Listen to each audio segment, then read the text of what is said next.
There's a better way to a better day. We call it the Betterment Project. The journey of betterment begins with practical solutions to improve your quality of life.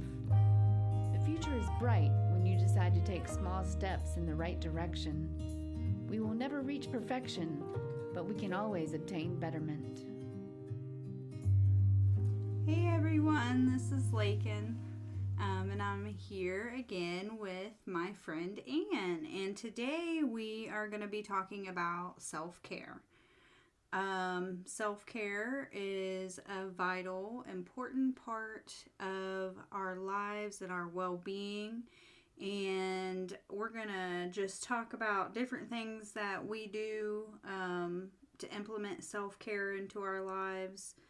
So I'll start off. So, first and foremost, I think resting is a huge part of self-care. We got to take the time to rest, to not have any plans, just to clear your mind of a constant to-do mindset.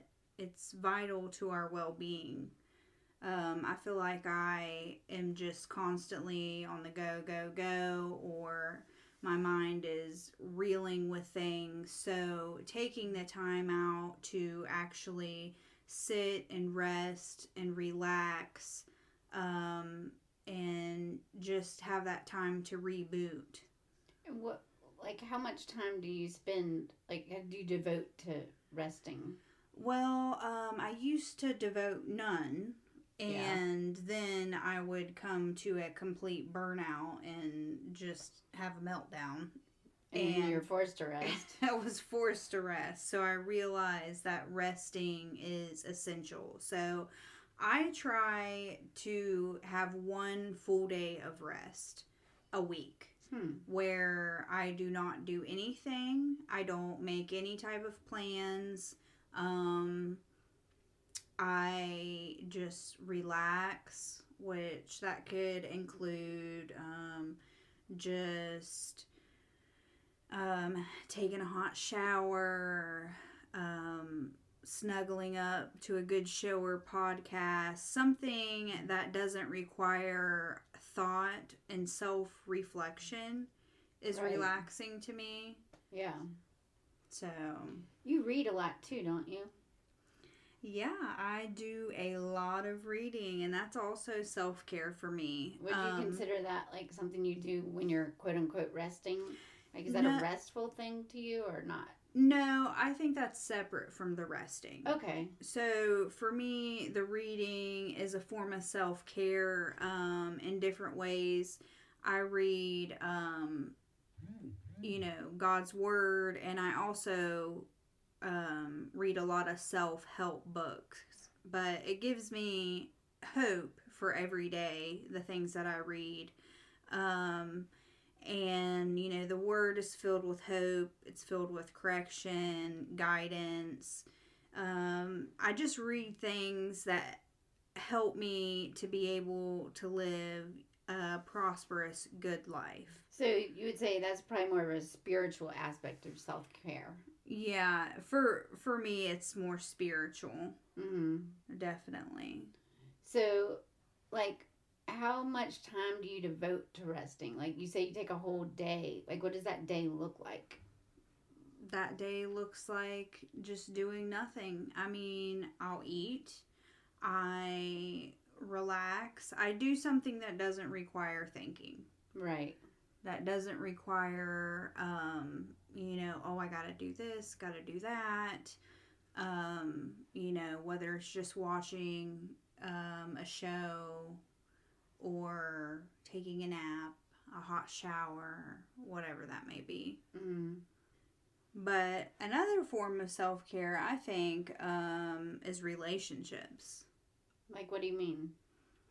So, cultivating relationships in my life with people who are not draining. Right, people who fill you up instead of empty you. Yeah, so I feel like there's people in your life who just take from you, and you never get anything in return. Mm-hmm. And so I try to cut those types of people out of my life. It's not that, I can't be there for somebody who's having a bad time. Right. But it has to be a give and take type of thing. So not only am I giving to that person, but when the time comes and I need it reciprocated, they can give it to me as well. Yeah, that makes sense. Yeah. I know, like, Facebook is a place where I tend to gravitate to when I'm trying to quote unquote rest and not be using so much of my brain. Like, it's just sort of a mindless thing that I can do. Mm-hmm.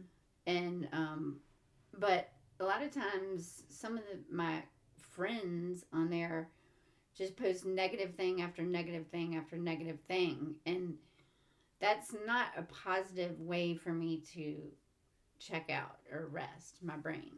Right. So I've actually muted some of those friendships or unfriended some of them Mm-hmm. just to clean my feet up a little bit. Right. Because that negativity affects you as a person. Right. Reading it, seeing it, hearing it, whatever form it comes in, it has an effect on you whether you realize it or not. Sometimes it's just gradually. Right. And for me on Facebook, a lot of times I don't have to unfriend people that are negative. They just kind of leave on their own. They unfriend me because my Facebook is a platform for me to post about my spirituality, my relationship with the Lord. Mm-hmm. It's a place where I constantly put out hope, Mm-hmm. into the world because that's what I want to put into the world. Well, that's what you would like to see in your news feed, so you're putting it out there so it can be in others' news feeds. And sometimes when you put stuff out there, it brings that back. Mm-hmm. So I think it's good that you do that. Yeah, definitely. That's why my Facebook feed is all about pictures of my cats and, positive things that I think are funny or uplifting. Stuff with your family, Right. stuff with that you're doing that's fun to you.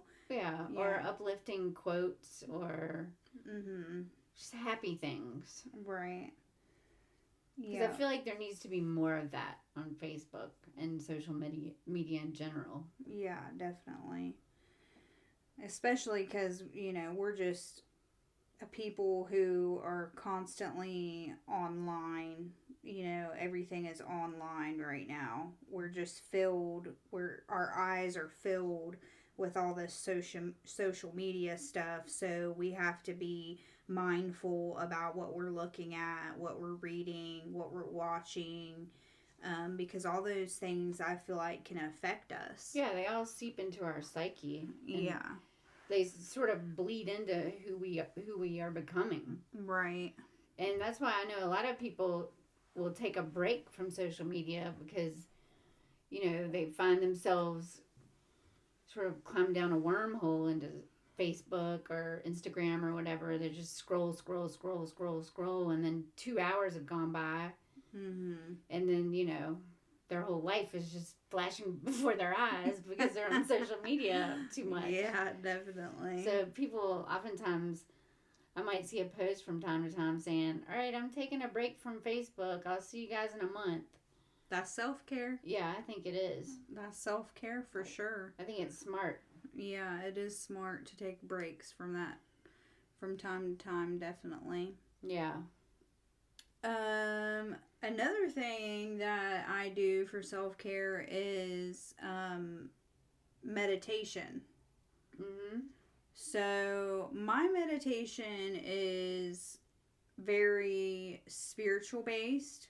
And I know there's other types of meditation, and I'll let you speak on that after. But for me personally, I do meditation at night right before I go to bed. And it's just to calm my mind down, to help me to relax. Recenter yourself. Yes, recenter myself. And so I play a lot of spiritual. Go back and forth between two things. One of them is just like a guided meditation that is only speaking God's word. Mm-hmm. And I've already listened to it all the way through, so I know that it aligns with my beliefs. Mm-hmm. So I never dive into meditations where I don't know what the ending is and I fall asleep to it, just for peace of mind for me, because it's important when I meditate for it to align with what I believe.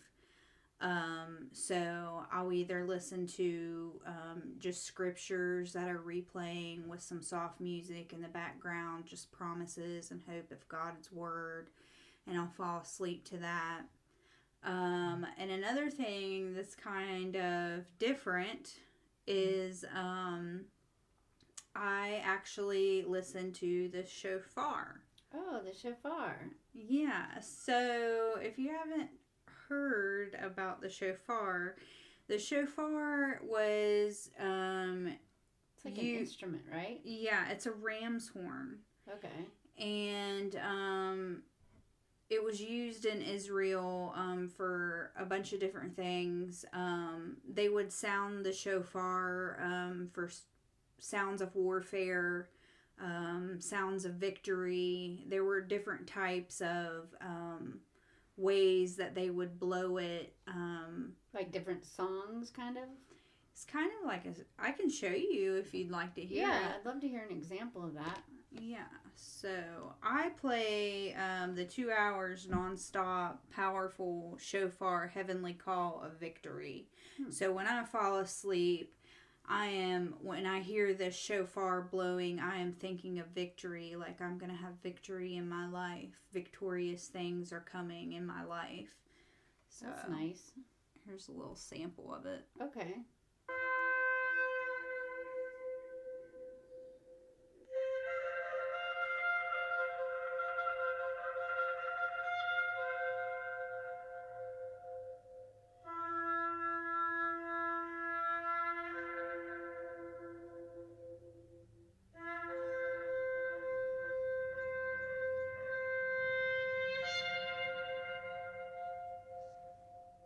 That's nice.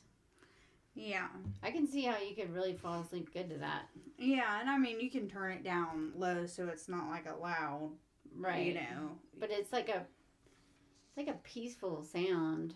Yeah, it's peaceful, and it helps me to but also knowing that they played that for victory. Yeah. That's a really positive.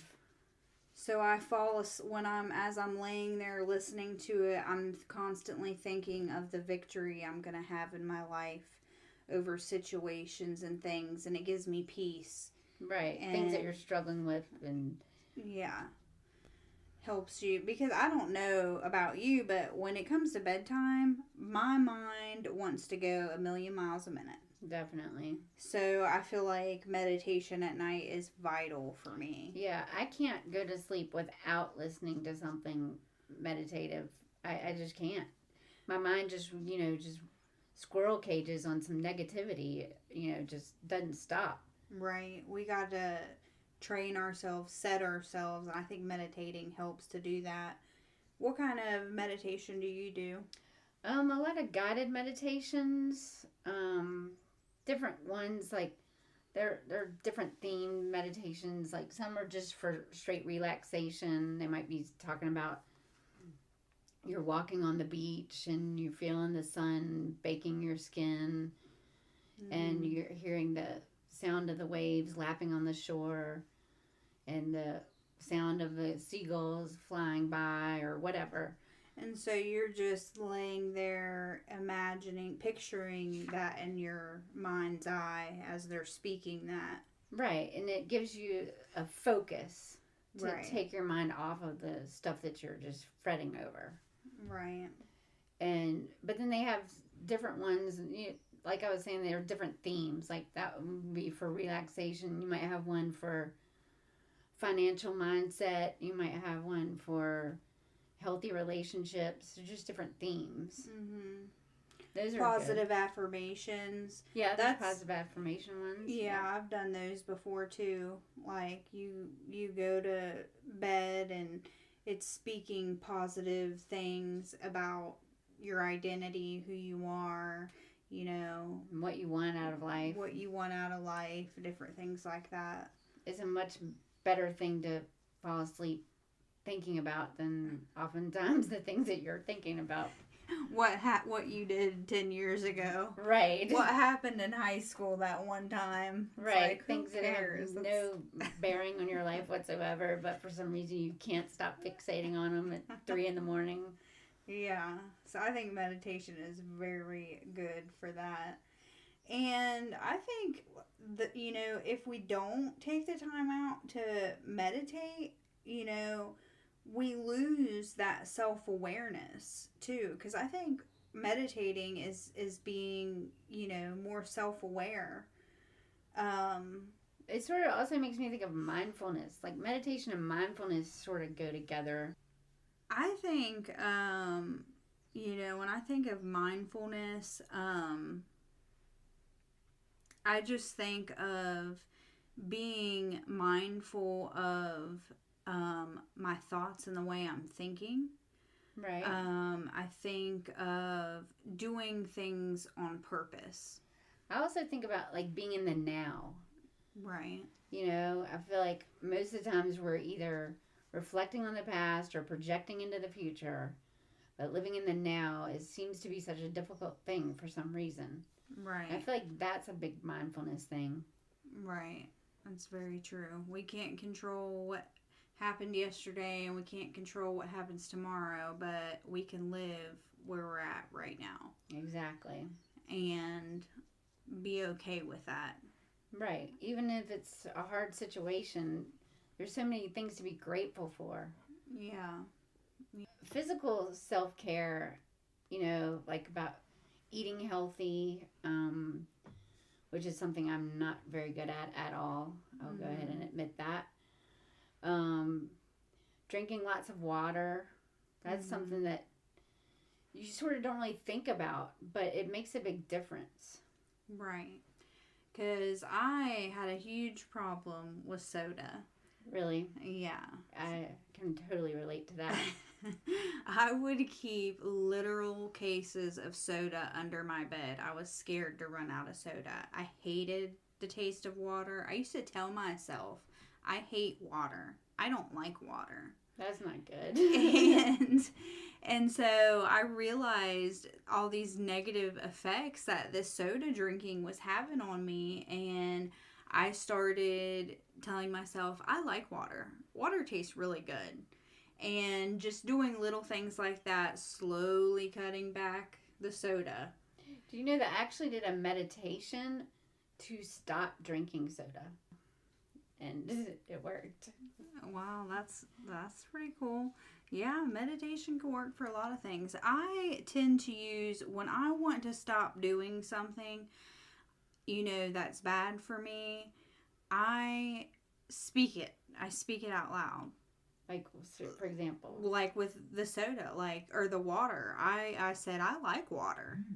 Okay. I'm a water drinker. Right. And I think repeating those things out loud helped me to be able to break that bad habit of drinking soda. So I do drink soda. I'm not saying that I never touch soda again. But now I drink water pretty much all day, every day. And I limit my soda to just when I go out to eat or something like that. So you don't have any soda in your house? No, I don't keep it in my house. That's not something that I buy anymore. But I do enjoy it. I don't, you know, completely cut it out of my life. I just make certain times when I enjoy it. That's smart. Yeah. I only drink soda on the weekends. That's sort of my thing, is like during the week when I'm working, I do not drink any soda. I only drink water. But on the weekends, it's kind of a free-for-all with soda. Yeah, but that's good though. I Yeah, mean, it at has least to it's be moderation. yeah, it's got to be a balance. You can't just, be absolutely miserable and never have something that you actually enjoy. Right. It's okay to enjoy things every once in a while in moderation. Right. Well, also getting proper sleep is like a thing. Mhm. I know I have a hard time getting good sleep. I have 3 cats, and one of them loves to wake me up at 4 in the morning every morning for some reason. So that's a frustrating situation I've got going on. But aside from that, and there's other things that I can do to help myself sleep better, which, of course, like meditating as I'm falling asleep, that's a major helpful thing. Mhm. Also, if you have a set bedtime, that's supposed to be really good to help you develop better sleep habits. Yeah, and cutting off the screen, like what do they say, an hour before bed can help with that too. That's so hard. I've got to admit. So hard. I mean, I sleep with my phone right next to me. It's like, it's ridiculous. But they say it helps.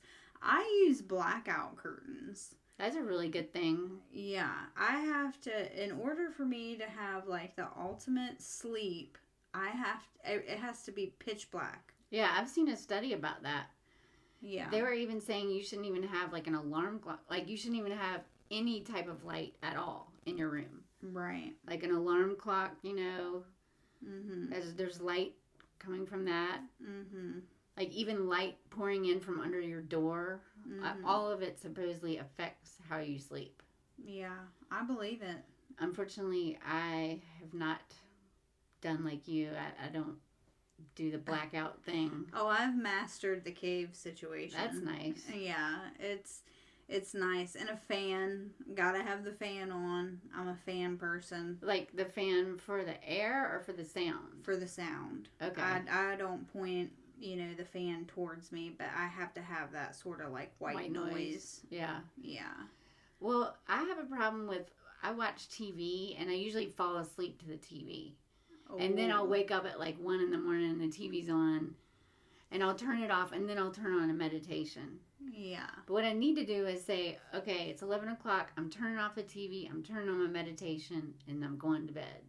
Right. That's what I need to do.